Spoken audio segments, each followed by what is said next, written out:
So Beth, thank you so much for joining me on the Teachers Podcast today. Thank you for having me. I'm really excited to talk to you. So I had you recommended by John Murray, who was on a few weeks ago, and Lee Parkinson, who was on a few weeks before that. I feel like I'm only interviewing teachers from the Northwest right now. Well, we're all here. Yeah, and well, there's a bit of rivalry seeing as we are in Yorkshire.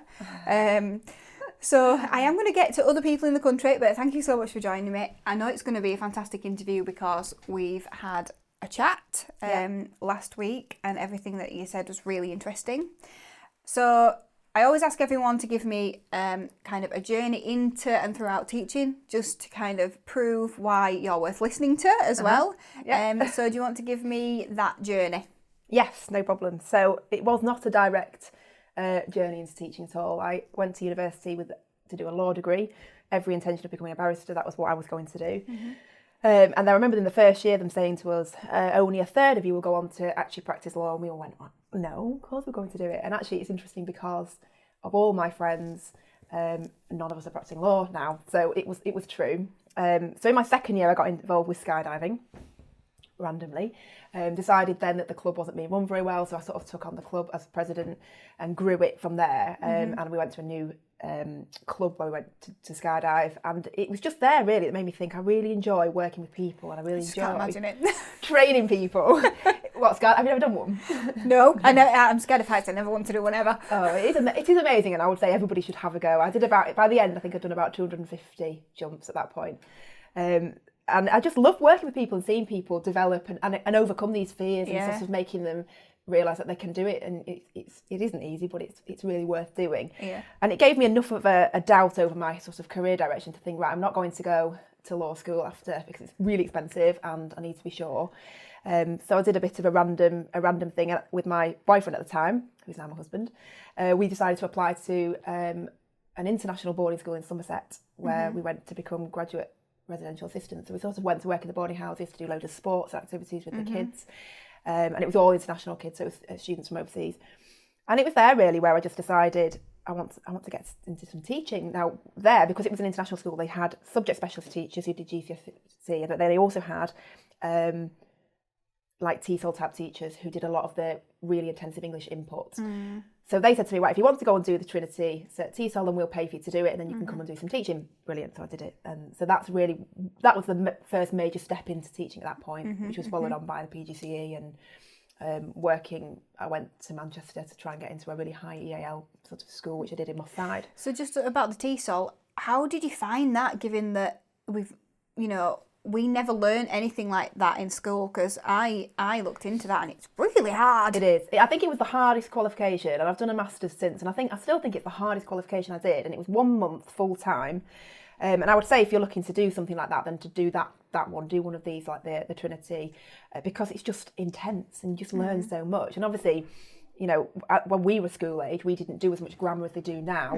It didn't come into the SATs. I don't think it was 2013. I think. So sort of prior to that, we didn't really have that kind of understanding. No. So for me, it was really, really insightful, and I actually really learned. That's what it felt like. I felt like I was really learning something. Yeah. Like things like the phonemic chart and things. That's really interesting, and it gives you a really good understanding into sort of language, background, and roots of words. And I did Latin at GCSE quite randomly as well, which I think helped with a lot of that. But I did find it really hard, and I do think probably most teachers should probably do it, or at least do a big chunk of it as part of teacher training. Oh yeah, this is it. We don't get training on that kind of thing. You just expect it to know it. Yeah. So I would say that was probably the hardest teaching qualification I've done, but very rewarding.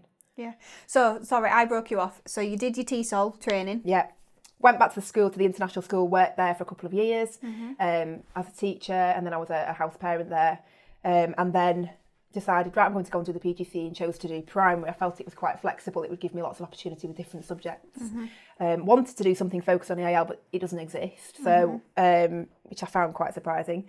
And then so basically decided, right, I'm going to carve my own path out here. I'm going to go and do a school-centred PGCE, so I've got lots of experience. I did that up in Cumbria, and then I'm going to go to Manchester and apply for jobs there. So I've got a job in a school in Moss Side. Very high EAL intake. But good experience. Yeah, brilliant experience. And the provision that they had wasn't brilliant, despite the fact they had about 80% EAL. So I did the NQT year, and then decided really I just was very pushy, and I decided I wanted to take that on, and I got them some funding, and in the end I got head of EAL there. And I did that I was there for 4 years. And it was just brilliant because it was a 3 to 18 school. I had my own little team, went through Ofsted, and it all was all really, really positive.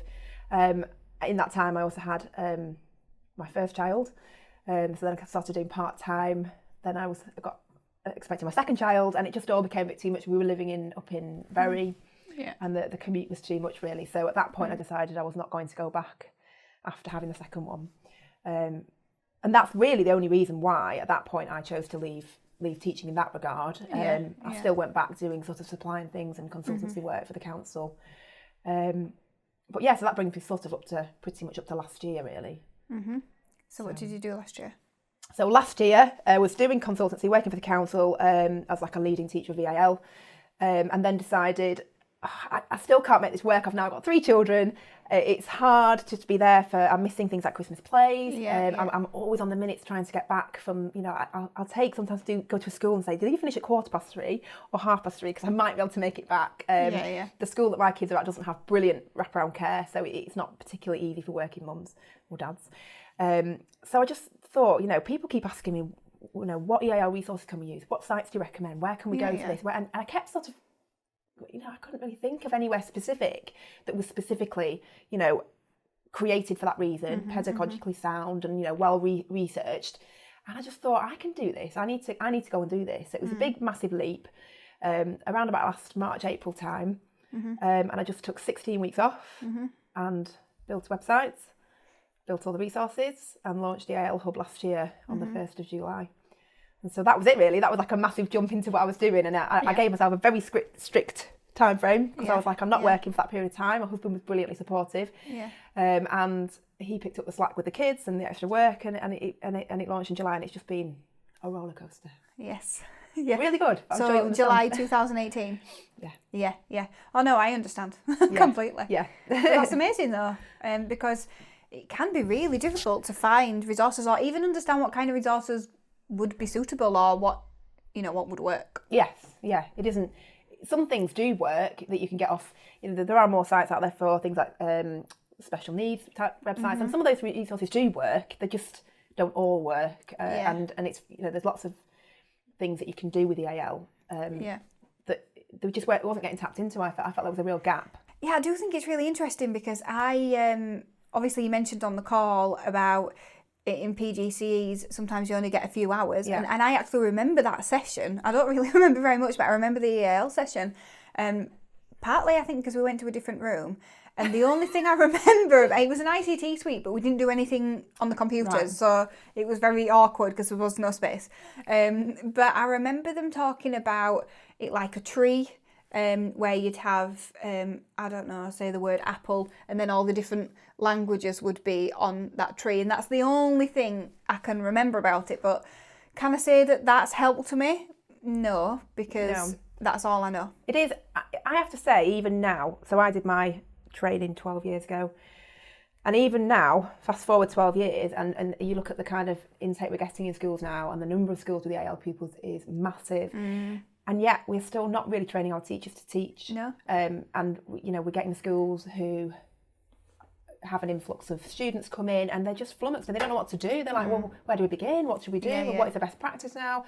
And I don't understand why there isn't more training out there. Why it isn't a bigger part of doing a PGCE or I don't know if you do a BEd, it might be a bigger part. Probably not. But I often go and do sort of these PGCE skit type sessions, and I get 2.5 hours, and that's it. That is their input for the year. And I stand there and think, what am I going to tell them in 2.5 hours that's really, really going to help? Yeah. And I just have to really, try really hard to focus on the key areas. But really, it needs to be longer. It needs to be at least a day, and to be honest, more. If you think you spend so much longer doing the literacy side of it, the numeracy side of it, and all those areas of how to teach, and this is how to teach as well. And you get lots of student teachers that come away thinking there's a magical way to teach EAL kids, and we've got to do certain things, or I don't know how to do it. But actually, you do know how to do it, because it's just like teaching anybody else. It's just keeping certain things in mind and being aware of strategies and scaffolding that you can use to make it a bit easier, make it more accessible, really. Yeah, it'd be interesting to know how many teachers in the UK actually have at least one EAL child in their class,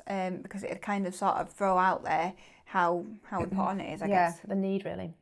Okay, so I've got quite a few questions from the team, so I always put it out to the team, and they've asked some really good questions. So Lindsay,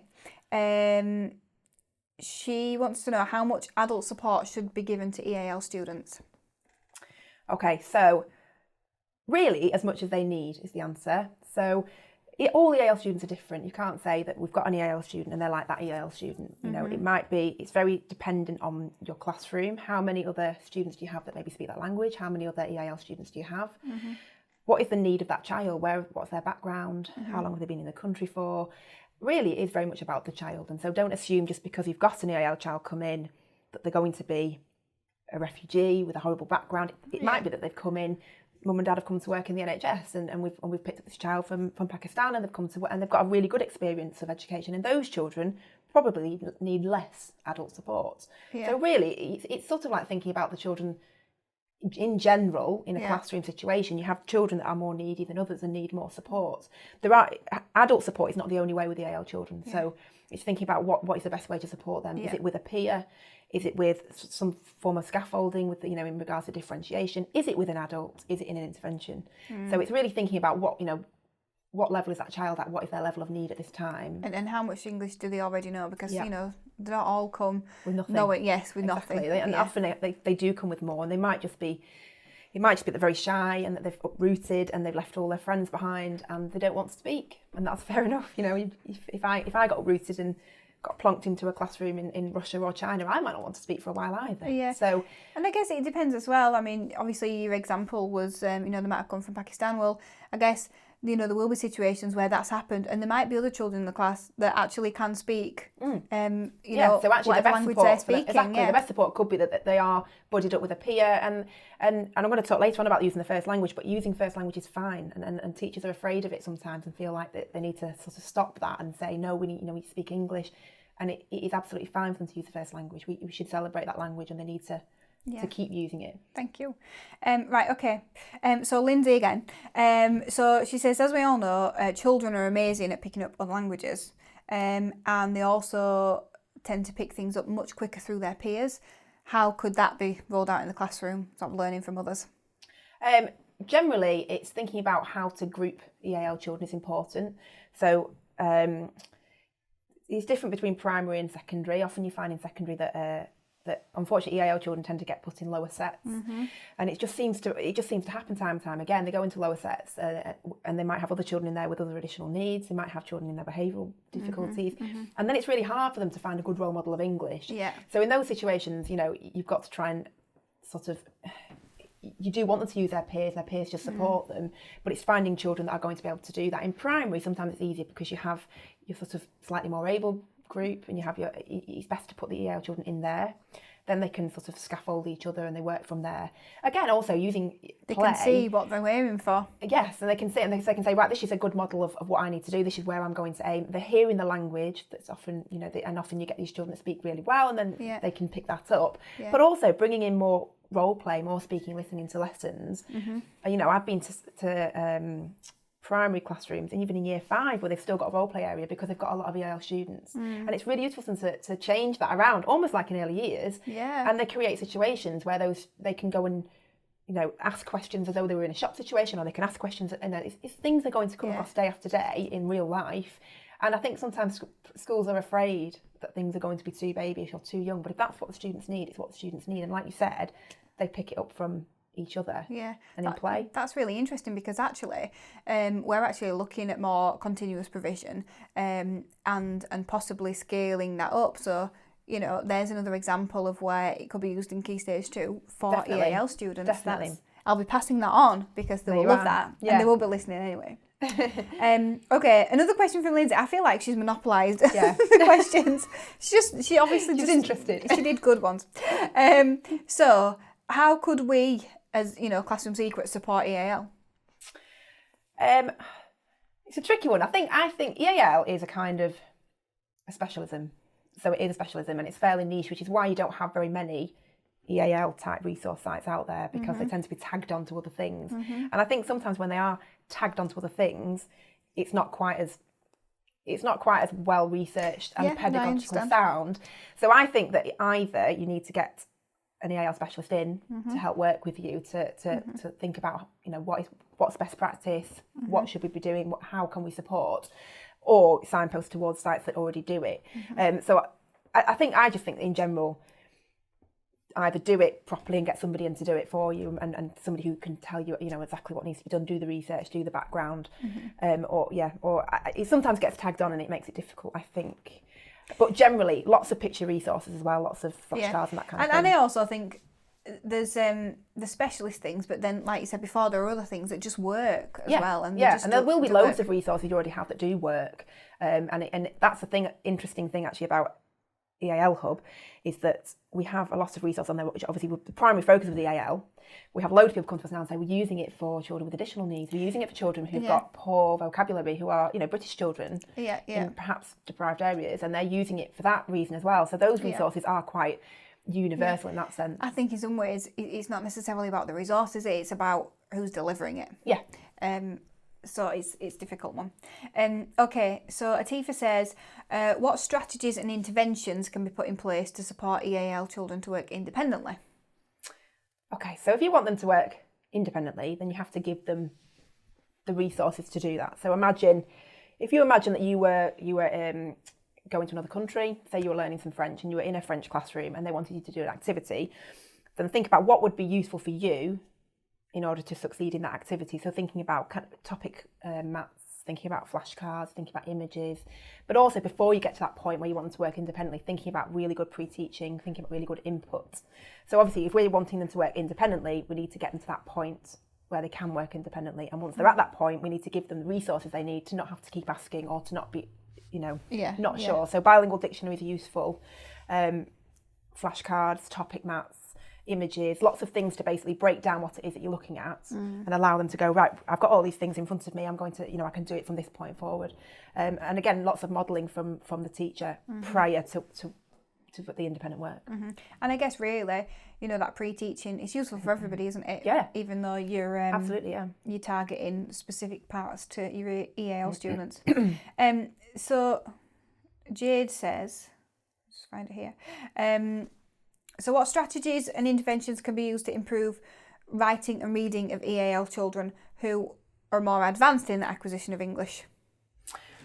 Well, it is really important to remember that children that have EAL, that do not have special needs. Yes.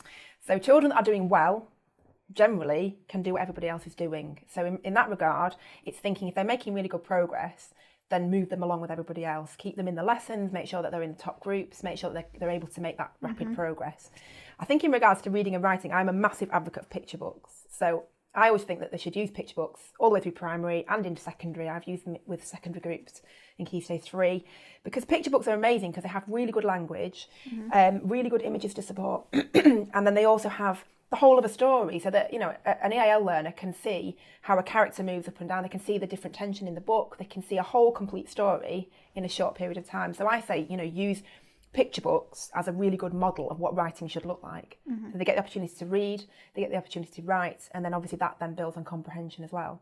So really, I think using picture books is important for all students, not just EAL students, but particularly EAL students, because it gives them an opportunity to see a really good piece of work that's concise, that they're able to manage themselves, and that they can go away and say, right, this is how writing needs to look, this is how this happens, this is how a story flows. And it's just they're really useful picture books, high quality picture books. Cool, thank you. I feel like they've been recommended quite a lot on the podcast. Okay. They have. So Ellen says, how would you begin teaching EAL? Teaching an EAL child who arrives from a country that uses a different alphabet system, so like Cyrillic or Arabic or something like that. Okay, so this is quite common. Obviously, you get lots of children that come from countries where they speak Arabic or Russian or Chinese. I don't know my voice today. So the first thing I would say is to try and have some understanding of different languages. So, for example, if you have a child that's come from Russia, In Russia, they don't use articles at all in their language. So it's having that understanding. So when they start to write or speak, and they might say, I put on table, that's because they missed out there, because it's an article and they don't use them in their language. So it's being able to say, right, that's a throwback from directly translating from Russian into English. So having an idea of, first of all, what kind of patterns and ways that they speak. Same with Arabic, they don't have upper and lower case in Arabic. So you'll often find that Arabic learners will mix them up when they're writing in English, because they just write them any which way. They don't understand there's a difference between the two. Yeah. So having an idea of that will first of all put you in a position to think, right, this is because of this. This is why this is happening. Yeah. It's quite common. This is how we can. Just they're not getting it. There's good reasons for this. Yes. Yeah. Yeah. So having an idea of what their language looks like, first of all, is important. And secondly, having actually there are links between different languages, which is what we were briefly talking about before. Have you just thinking about that? Obviously, I'm thinking, right, well, when it comes to Russian, I've got an understanding of Serbian a bit, and then it's very similar, so I know all that. And I'm thinking of my husband's auntie, like she says that I put on table, even though her English is quite good, she says things like that. Where do people find this information out, though? You know, where would you suggest that they find out about the language, like an overview of the language? Well, we talk about language and the similarities and differences is cognates. So basically, when there is a word in a language that is similar to another word in another language, it's called a cognate. And so there often there's kind of trees of language, and it's kind of moving into linguistics a bit, but we have like Indo-European languages, and there's connections between these languages. And you will often find that children do find similarities and differences. For example, between Spanish and English, about 40% of English words have a cognate in Spanish. Right. That's why Spanish is an easier language for us to learn as English speakers. But if you look at Welsh, which comes from a Gaelic, the Gaelic side, which comes from a different branch of the tree, it doesn't have very many overlaps. So we are more closely connected by language to Spanish than we are to Welsh. Right, okay. So going back to thinking about these languages, which is like strange, Arabic and it's Cyrillic. like next to us. Exactly, and Scottish as well. So Scottish and Welsh have links, and Ireland, but not English. We're weird in the middle. There are some links in Wales, in Welsh language to Latin. And German, do we not have quite a lot of links to German? Yeah, we do. And it all comes from basically being invaded, really. And we picked our language up from a lot of different places. Yeah. But going back to your question about sort of Cyrillic languages, there was an interesting story for you. There was a guy, he was a judge, and he was in India, and it was in the late 1700s, 1780 I think he was, and he was called William Jones. And he was implementing the British legal system over in India. It was to do with colonisation. And he wanted to learn some Sanskrit. That's what he wanted. He wanted to learn some Sanskrit, which obviously is written not with a Western alphabet. So he was like, I'm going to find some words between the two that I can put into judgments and things that, you know, when I'm passing judgment, I can have some Sanskrit in there. And he was amazed to find, even all that time ago, that there was a lot of words in Sanskrit that were similar to words in Western languages. And actually, unbeknownst to him at the time, he had sort of discovered a forgotten mother tongue, which is called Proto-Indo-European language. And that was all that time ago, he was discovering that. And it turns out that that's a prehistoric ancient language from which loads of other languages have formed. So things like Russian, Indian languages, European languages, which is why we do have these connections between them. And I don't, people will see this, but I have this here gives you an idea of cognates. You can put it up at that. You can see it a little bit. It's not very well written out, but so for example, cognates there in English, Latin, and Sanskrit. So for example, 9 in English is obviously 9, Latin is noem, and Sanskrit it's nava. Snake is serpens in Latin, in Sanskrit it's sarpa. King is regem and it's raja, and God is diwis, which comes from divine, and it's diwas in Sanskrit. So you can see that there are connections. Although we say these children come and they haven't got the same alphabet as us, they still have a lot of the same sounds as us, and they're able to find these connections. So the big thing is, we look at etymology a lot these days. It's kind of quite en vogue, isn't it, to say, right, let's look at the Greek and the Latin background of words. But actually, we need modern. We need to go further back than that and say, right, we've got children that have come from India, we've got children that speak Sanskrit and things, and we need to actually look at what they bring with them, and there are connections. So just because they come from a language background without a Western alphabet doesn't mean that they don't have the connections. So really, that's what we were talking about when I was talking about cognates and looking a little bit further afield. Wow. I've just completely schooled. You did tell me I would be before. Super. Right. So Ivan says, although schools try their best to support EAL students in school, could anything be done to support them at home? So the parents might struggle with English and they might be unable to support with the homework, extracurricular activities, etc. What advice would you give to teachers who want to support the parents as well? I think two things here that spring to mind. The first one is it's important for teachers to know that the first language is really important and that we must encourage them to still use the first language at home, particularly if parents don't have a really good grasp of the second language of English. So we want them to encourage that first language because they need to keep it up in order to learn the second language. Yeah. So research has shown that if they've got a really solid base for the first language and they continue with that, they will do better learning English or the second language or it might be the third language. So first of all, it's not saying that they need to speak English. You get parents that come in and say, I don't speak enough English, what can I do? It doesn't matter. Keep up with the first language. Encourage them to read in the first language if they can. Have lots of those things around the house. But then in regards to helping, it's really important that we make parents feel welcome in school. And I did, when I was doing my master's degree, I did a study in the school that I was in Moss Side, and it was a study on mothers, and it was on their use of English, and we were looking into why we had quite a low turnout for parents' evenings, and why, well, just in general, looking at mothers. And it was very interesting because it was the children would say to us, it's the mum that would try and help them at home, it's the mum that would do homework, but actually they didn't speak English. But then they didn't come to parents' evening. But then dad didn't often come to parents' evening either because it was mum's responsibility, but then mum didn't come for numerous other reasons, cultural reasons, the fact that she felt that she might come in and not be able to understand, the fact that she wasn't allowed to come without a male relative, but then the male relatives didn't come. So we did a study and we brought these mothers in and we offered them English classes and they absolutely jumped at it. And some of these mums have been in the country for 20 years and they haven't learned any English for many, many reasons. They've been busy having children. They weren't allowed to go to classes unless they were all female, which weren't always available. So they kind of jumped at these and they did amazingly well. We learned so much culturally about supporting and about what we need to do as a school in order to make them feel more welcome, and they just felt really daunted. They'd had a bad experience of education themselves, or they just felt that people would think they were stupid, and it was just really about making them feel, no, what you can bring is really important. You are raising this child and we can assist you with that, and we can send home things to help.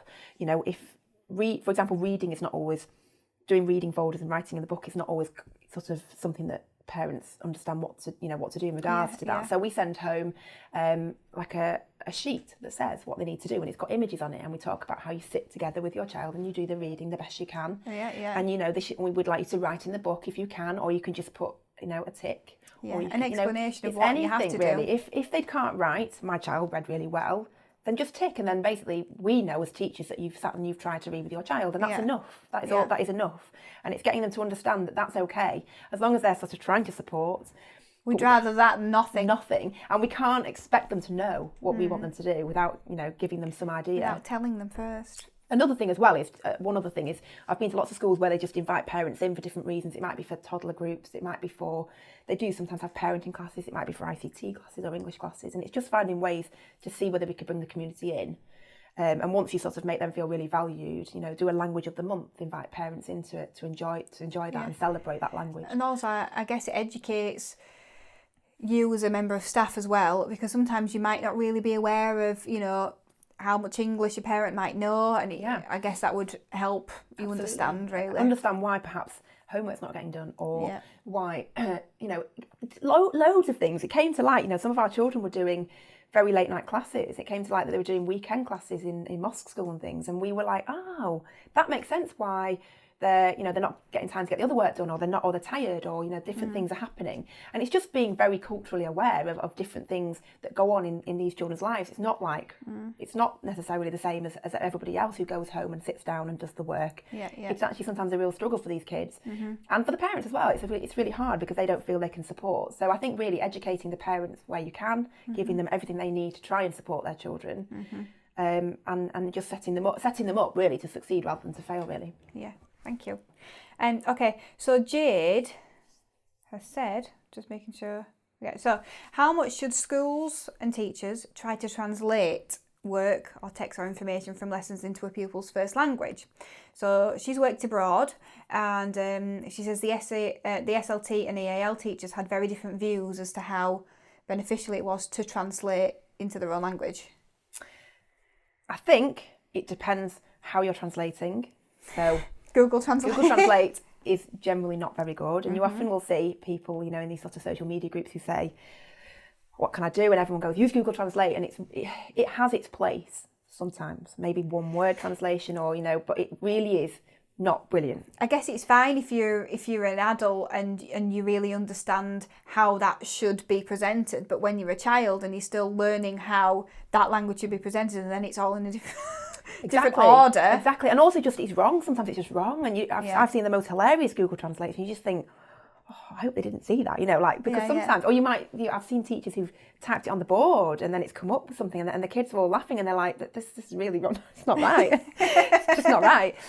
So really, Google Translate, use with caution. Yeah. In regards to translation of, generally speaking, resources don't need to be translated. I think if we can support them with really good sort of pictures and images or use some video clip or use something in order to make the concept more relatable, then that is better than translating the work per se. If a teacher or a TA speaks the same language as a child, then that's fine. If there might be occasions when they can explain things informally in their first language and they're able to sort of share that information. The same with if you've got two children, we mentioned about peers who speak the same language. It's fine for them to chat about things in the first language before then going back into English. And would you recommend, if you've got a school, so say you said 80% had EAL, and imagine most of those children actually speak the same language, would you recommend having a member of staff who, is specifically employed to go around and help them who speaks that language? I think sometimes it's useful. I think if you can get sort of TAs and things that are in class who are able to do that, for some classes it's really useful.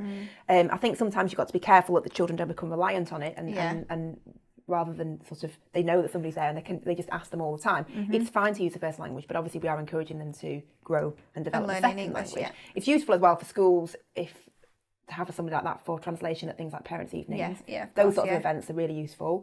And I've seen schools that do some schools do like training video clips and things, that they send to parents and they can send out information about these sorts of school trips or about how to do this or how to what school to letters. Expect. I worked in a school where school letters had to be translated as well. So in those situations, it's useful to be able to send that information out to parents. But in a classroom situation, I think that generally speaking, it's done in English and the method of instruction is English and the resources are in English, but we scaffold and support with other things that will help them with some informal maybe conversation or between peers or TAs and that kind of thing. Cool, thank you. I'm really grilling you today, aren't I? I feel like I am. Okay, so a child comes into your class then with no English and no notice. Where do you start? So they're already there. This happened to me.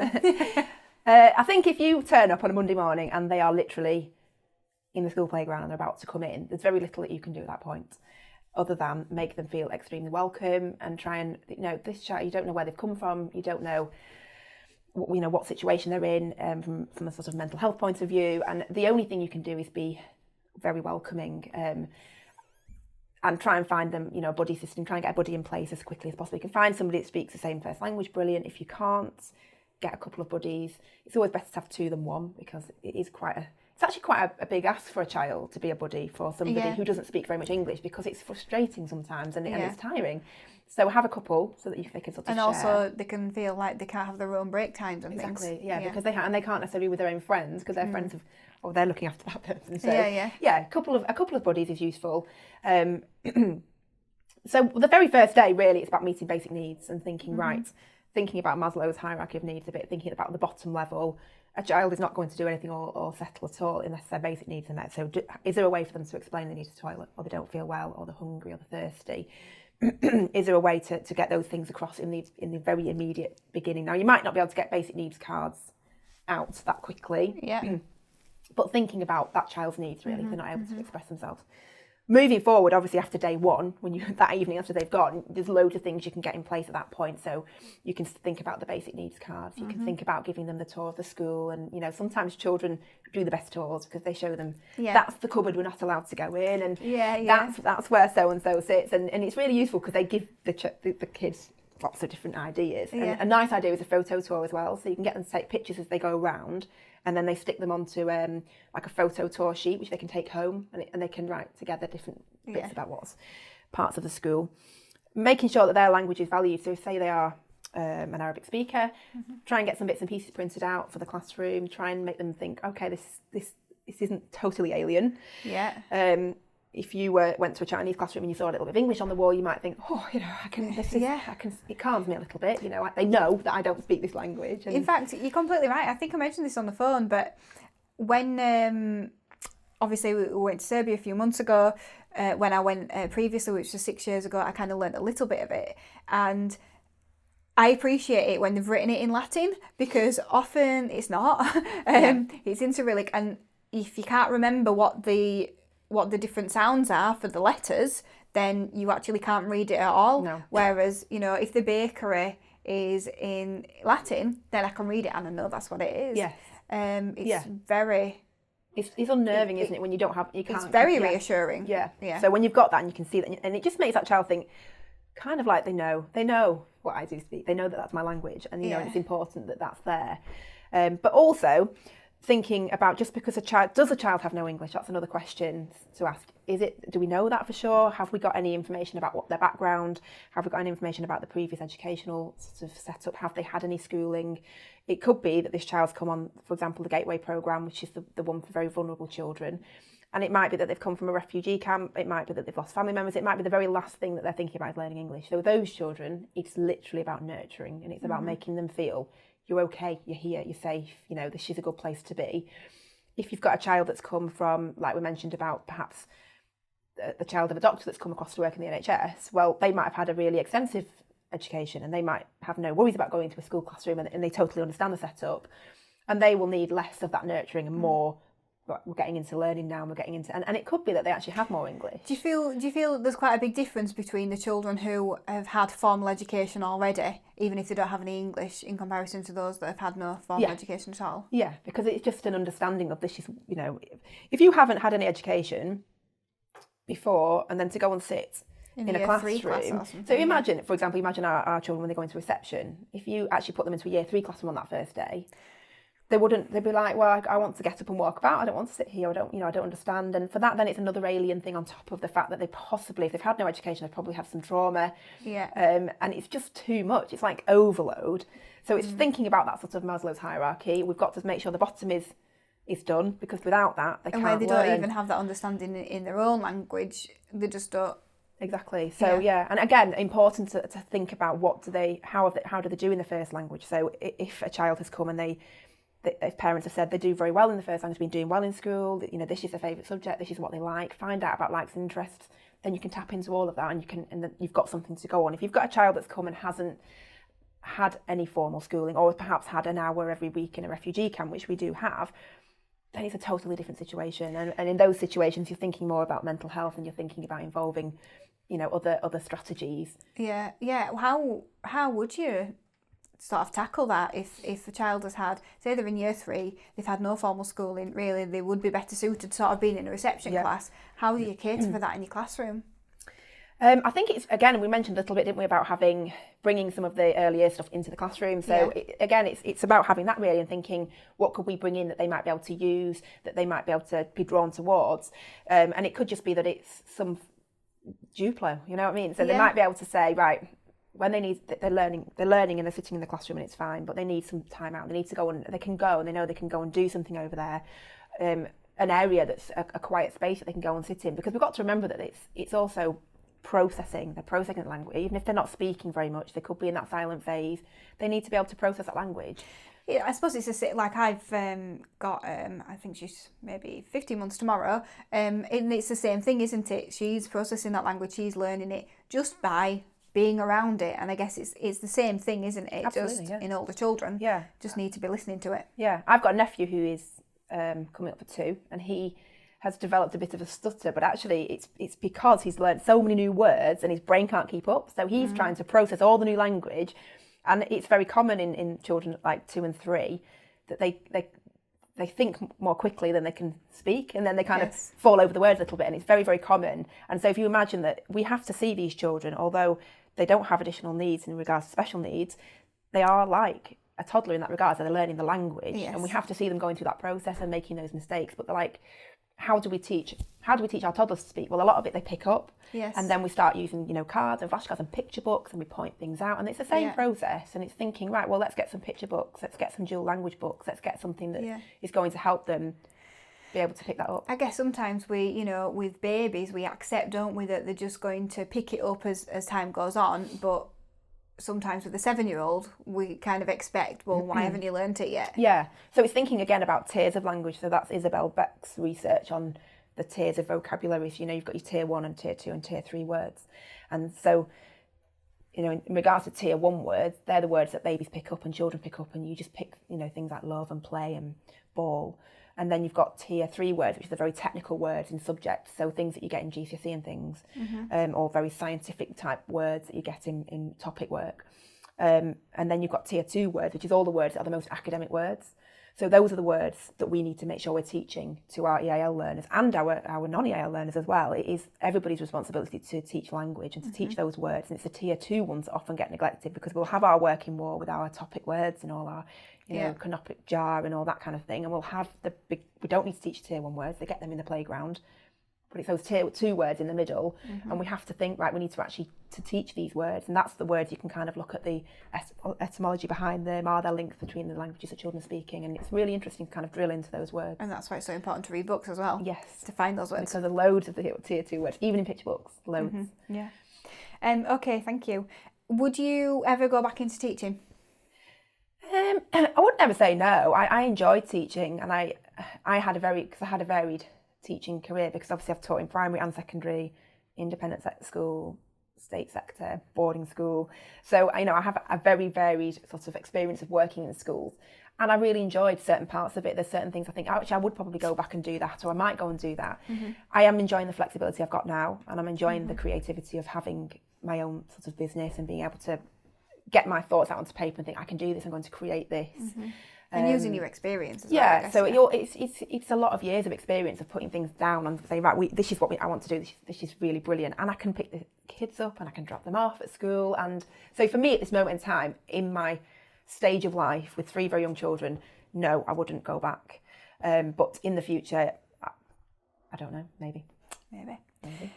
Okay, so I ask a lot of people this one. If you could wave a magic wand, how would you solve the life-work balance problem? Because obviously at Classroom Secrets, we're quite passionate about it. We've got a campaign.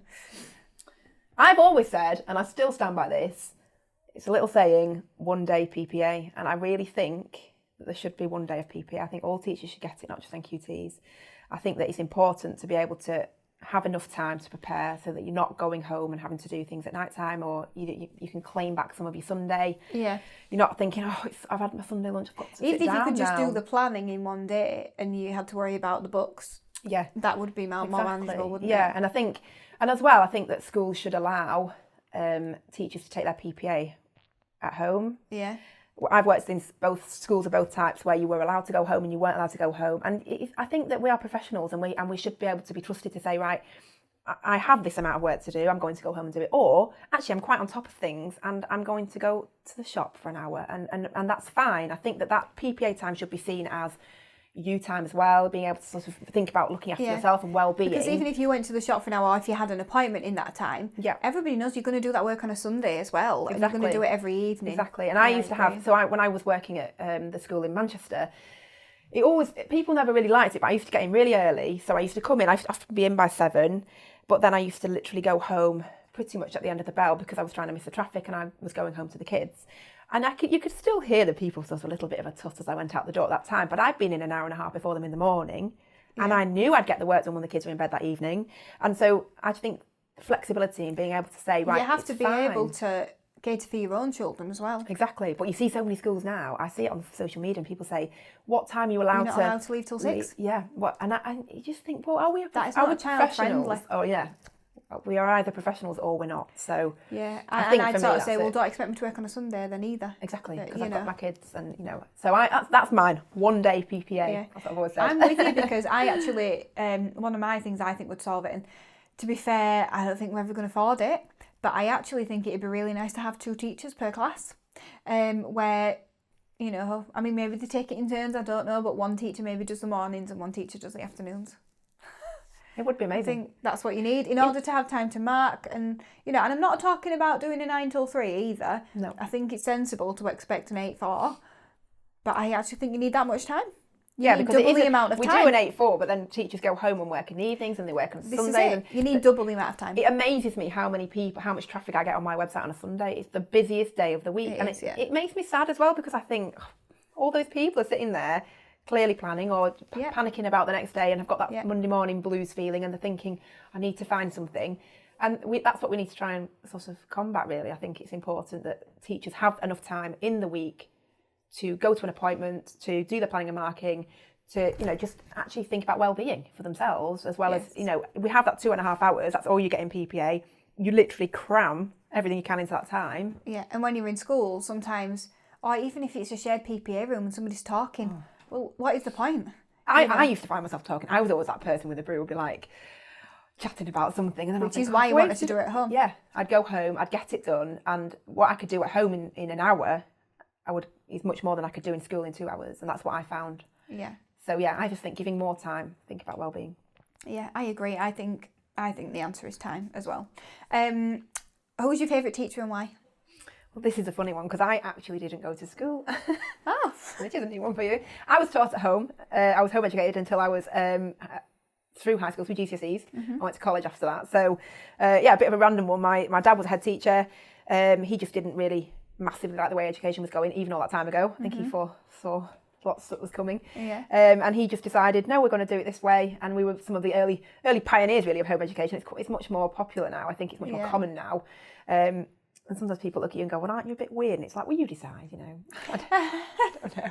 Have you not got any social skills? Well, you know, I think we're okay. But I could have to say, really, that my dad was therefore my favourite teacher that I ever had, because they literally... So did he teach you at home? Mum, he did a lot of the planning and sorting, you know, that kind of... We did a lot of our own. It made us very independent learners. Yeah. But Mum was there a lot. She was a nurse. She worked nights because she had us in the day. I mean, I can't, looking back as a parent now, I cannot understand how they did it. And I'm so... You know, I'm amazed and I'm honoured that they basically decided that's what they wanted to do. And they had 3 of us at home at the time. Wow. And it was a massive commitment. And people say, would you do it for your own children? And what I would do is I would do flexible schooling. So the ideal for me, I couldn't do full-time home education. I couldn't, because I haven't got the patience, and it's such a commitment. Yeah. But I do like the idea of... And it's difficult when they're different ages as well. Yeah, it is. It's really hard. And like, we took GCSEs early. We did, you know, I did my first GCSE. I was about 13 when I did the first one. That's why I ended up doing Latin, because I just liked it, you know, and I had random subjects. I had to sit my GCSEs in an all-boys school. Right. Yeah, that was interesting.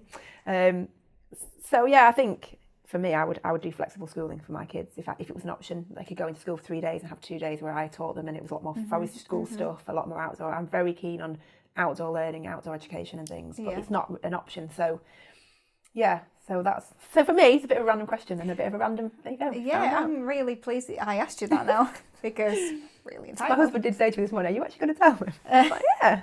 I think it's important. You have to do what works for you. I think it's really interesting as well that you were homeschooled, but then you became a teacher. So that must be really interesting for you, never reverting back to your own experience. Yeah, exactly. And so people do say, what about this, what about that? And I always have to say, So I did go to college, but that's very different. It was a sixth form college, and it was totally different. Again, that was a bit of a baptism of fire for me, because I had to go and sit in a big class of students. And you'd never done that. No. And I've looked into it before, not necessarily that I wanted to do it, but I used to tutor, so I've looked into it. And one of the things that I find interesting is that you don't have to teach for the same amount of time, because it's one-on-one. No. So the children could just have we had maybe most do afternoon off. 2.5 days a week. We had most afternoons off, so we used to get up early. We used to do ours. We would have sets around we would want to get through, but you get through tons, because in the end you're motivated to do it and you're not being distracted by anything else. And we didn't. I would say I probably didn't start formal education, honestly, until I was about 7. You know, we did a lot of informal things. We did a lot of learning, and we learned loads of stuff. You know, because we got taken to loads of places, and we did loads of real life situations. You know, and then I don't even know if I was 7, but to be honest, at the time you don't have to follow a curriculum. No, if you're home educating. Sometimes the local authority takes a bit of an interest in certain things, but in general you don't have to. And so, I think probably because my dad was a teacher as well, they sort of left us to it, and we've all done brilliantly well. We all did GCSEs, we all did A levels, we all went to uni, so we're okay. Cool. It's so interesting. Thank you. What do you wish you know when you first started out in teaching? That in schools you'll find people, in almost all schools you'll find negative people who try to bring you down. I think that as an early teacher, you can get sucked in by these people and it can bring you down. And I think you really just need to really head towards people that are positive, find support within schools if you can. If the school is more negative than it is positive, then move to another school. It doesn't mean that teaching's not for you. It just means you've not found the right school. Yeah, thank you. Okay, what are the 3 biggest changes you've seen in education during your time in it? Increase in testing and a kind of, I think, a real focus on testing our young people. I think that's a bit. It just keeps getting more and more. I think the influence and the impact of politics and the way that the government is kind of using education, it seems to always be that's in different, when different parties are coming in and things, it's always education. And actually, I don't think it should be. I think that we should be able to. Schools should be able to do more of their own thing, really. And the third one I'd say is just, sadly, probably on the back of both of them, is the amount of mental health issues with teaching and sort of the problems that people are going through and the retention of staff. Yeah, the pressure. It's too much pressure. And, even from when I started 12 years ago, it's changed dramatically, I think. There's so much more pressure on teachers, young teachers. This thing about you've got to stay in school till 5 o'clock, you've got to be in by 7:30 or 7:45. It's not realistic and it's not professional. And if you look at what other countries do, they see teachers they put them on a pedestal. Yeah, in some countries, and they that's the profession you aim for, and they are seen in a very different way. And I think sometimes, sadly, teachers are still seen as people that look after children for the day, and it's childcare services. Childcare services, yeah. So it isn't really, and I think, yeah, they would be the 3. I think, and I think that the mental health one comes on the back of the other ones. So, with that in mind, where do you think education needs to go in the next 10 years? It's really hard. I think we really need to focus on workload, and I think we need to focus on work-life balance. I think that's what has to come back. Thinking about, I was talking to my dad last night, who was a teacher and a head teacher, and he started in the days before national curriculum, and it was very different. And he said he used to love the fact that you'd be doing a lesson and then a ladybird would come in the room, and then suddenly everything would change. You'd be starting talking about a ladybird for a while, and you'd do something about insects and that creativity. I think teachers have lost that ability to be creative practitioners. Yeah. So I think that's the kind of thing you do with your children, isn't it? Yeah. And that's the kind of thing your own child will be interested in at that point. Yeah, and that's what they remember. I think that if you ask a child what they did on that day and say a wasp had come in the class, that's what they remember. They remember the wasp came in, and that's what they will come home and tell you about the wasp. Something that's spontaneous and interesting and just got their attention. So I think in the next 10 years, we've just got to really think about how can we make teachers want to teach? How can we allow them to have that creativity whilst, at the same time maintaining a high level of standard of education? But is there a way that we can do that? Can we be more creative? And can the government have less of a say, really, in education? I think that there's too much control. Head teachers have lost too much control. It used to be that head teachers had lots more discretion and were able to do different things. And yeah, they have lost a lot of control, and then they've also got a lot of pressure. It's very difficult, and then they're trying to run a team with all those pressures. But sometimes I think, these great ideas that we have, that is a great idea. Could a teacher sort of go back to that and be creative? And it's finding somebody who's brave enough to pioneer that. Yeah, it is. And also, that really can't be somebody in a state school. It'd have to be an independent school. And then everybody's got to be on board with that. Who's paying for that? It's just one of those. It's like an overhaul. It just needs to. There has to be an overhaul, and I don't know how. It's like that magic wand thing, really. That's what I think. I think if we continue down the path that we're going to have a massive retention issue. I think we're going to have real problems, and there's all this stuff about... Most teachers now have only been in it 3 years. Exactly, yeah. And it used to be 5 years. When I started, it was 5, and it's dropped to 3.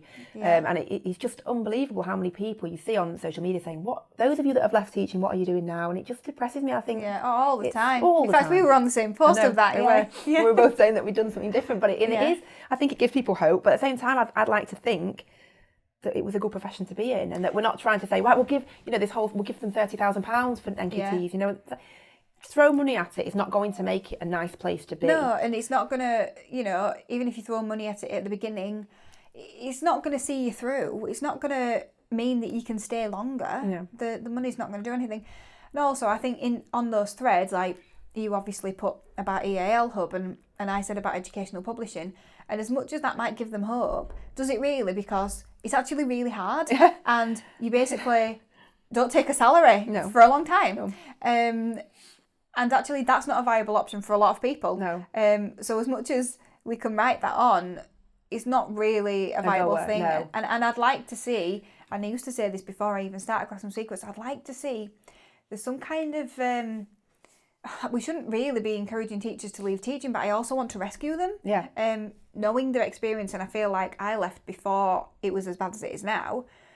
But, you know, teachers could be good managers if there was some kind of night school that they could go to learn how to transfer those skills. And I feel like it's difficult for businesses to appreciate what skills they could take over. It's hard for teachers to leave teaching. Yeah, because it's such a specialised job. And you can, you know, I've a couple of the freelance writers that work for me, they have left teaching and are doing this, you know, instead of, I'm sure you've got people that have left teaching to come and work for you. And I think a lot. Those sorts of, the companies like that, and there are some options around that. But like you said, are we meant to be encouraging them to leave? And it's sad that so many people are looking for a way to leave, but it isn't easy. It isn't easy going your own way. And also, I entered into doing EAL HUB for a work-life balance, and actually I've probably had the hardest year of my life. I've seen less of my kids and less of my husband, and it's it's very different. Yeah, and it's settling down now. And but you want to do it for a different reason, though. Exactly, but it's hard to actually hold yourself back when you're quite driven, isn't it? So it's sort of finding that balance. Yeah, and also I think when you've learnt how to work as a teacher, that's the most difficult thing, because I think a lot of the teachers who come here in the first week in particular, they go home in an evening and they're like, I don't know what to do now. And I feel like in a way it ruins you. Like, I can't sit there and watch something on television and not do anything because I'm bored. Because you feel, and I think you can get back into that. You can definitely get it back. I worked all summer this summer, and the last 2 weeks I haven't done anything in the evenings, and it felt weird. I sat there and I watched stuff on telly, and I think, I do feel like I should be doing something. I actually feel bad. I actually feel guilty that I'm not working, which is mad. It's absolutely mad, but that's what we put into teachers. Teachers need to be working at night, and if you're not working at night, or you're not working on a Sunday, you're probably not doing enough. Yes. That's the problem. Yeah, no, you're completely right. Okay, so who's your inspiration within education? There's loads. I would say absolutely loads of people on Edu's Twitter. I love Twitter. I think that everybody should be on it. I think it's brilliant. If I had to name one person that's helped me a lot in the last probably 3 or 4 months in particular, it would be John Murray. I think that he has he was brilliant, absolutely brilliant. Yeah, he has just been there for me, and he's just been this, I've been able to ask him things, and he's come back with ideas, and we've bounced things back and forth, and yesterday I taught him something, so I feel as though, I feel like I've given back a tiny bit of what's been offered. But I just think people like him are, and there's loads of others like it as well, but people that are there as sounding boards and are genuinely there to give you good advice. They have no ulterior motives. They're not in it for themselves. They're in it to help you as a person to grow and to develop. Yeah, they are the people I look up to now in education, and I think it's easy to get sucked in by other people and to think that they are out for your best interest and they're not. So I just say Twitter is brilliant. Some people on there are not brilliant. Some people on there are absolutely brilliant. But so far, my experience has been really, really positive. So just sign up to it. Have a look, but just take it with a pinch of and salt. Don't be afraid of the mute button. I use the mute button quite a lot. I get involved in threads and things. I'm very good at Twitter. You need to give me a lesson. Yeah, I don't see your stuff on Twitter very much. You need to. It's on Facebook a lot. I don't do the Twitter one. I don't really know how to use it very well. It is good. It's good for education, and it's good for certain like for business and things, and it's good for getting things out there and just getting brilliant ideas. You ask a question, you want a question answered, you put it out there, and you'll just get experts, and you get in touch with people who you think, I could never speak to that person normally, because I mean, David Williams followed me on Twitter. Wow. I was like, you see, this is why I need to get better at, was it actually him? Yeah. This is really good. It's the card, and it came on the back of my little boy wrote a book, and it went out with a little book about the feelings and emotions of a lighthouse, and it was a brilliant little book. He's 7, and he illustrated it, and David Williams saw it, and he followed me as a result and liked it, and I had thousands of likes on that post in the end. That's amazing. And my little boy was like, so am I famous? I was like, yeah, you are famous. So yeah, it's gone viral. It's absolutely brilliant, because you can get in touch with authors, you can get in touch with people who normally you couldn't just pick up the phone and say, can I have a chat? But actually you can, and you find yourself messaging people. And sometimes it's actually them as well. It almost always is, especially in the education and authors and that kind of thing. It almost always is the people that you want it to be. Right, we're going to have a conversation about Twitter in about 5 minutes. Okay. Well, thank you so much for joining me. Thank you for having me. On the Teachers Podcast. It wasn't as scary as I thought. No, it was really good. We just had a nice conversation. Yes, thank you. Right, it's time for us to get a cup of tea now. Brill. Thank you. Thank you.